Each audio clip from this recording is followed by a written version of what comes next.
Writing about love like old school alchemy. Searching for gold, but always coming up in lead. Touch upon something real for which words don't always exist. This story I wrote, or monsoon kiss, or simple little metaphors in my head I miss. To grasp from the either something tangible, something factual, but it's always been hard for the fiction to up to what's actual.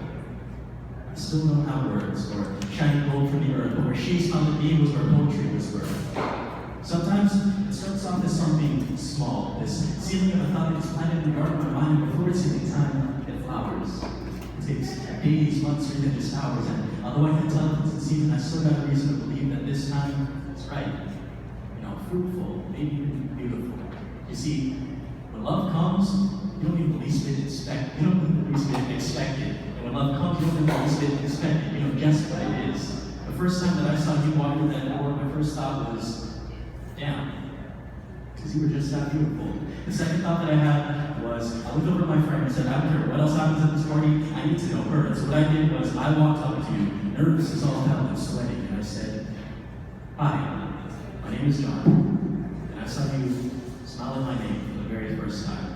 And you see, I think that's just the kind of leap of faith you need to take in writing about love. It starts with tearing down all your preconceived notions of what it means to fall, how deep your hearts actually rank, and what's it take to get others to feel what you feel, because no matter how fabricated it's you always inject a little bit of what is real, right? You verbalize a couple of internal lies that you can hide, essentially eternalize your vulnerabilities to an audience. But it's never been the people in the seats.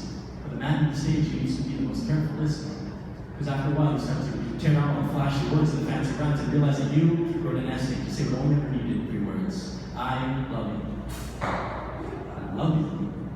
That is to say that I loved you to the point of poetry. That is to say that me and you made me into extravagant metaphor, putting pretty words at the mouth. That is to say that you broke me into 143 pieces, and I learned how to mosaic verse from splintered thoughts. That is to say that I learned punctuation until you split all my eager exclamations into ellipses and breaks. That is to say that I never appreciated the pause between words until we argued, and I wish I could live inside of one. That is to say that you taught me how to tune out what you were saying, so that I could hear the hurt behind it. And I guess that is to say that I regret that all the important stuff was always hidden beneath way too many layers. I was struggling with futility to say in words what could only be expressed in reading into the echoes. Because you see, in writing about love, in writing about what's factual, it's always been hard for fiction to live up to what's actual.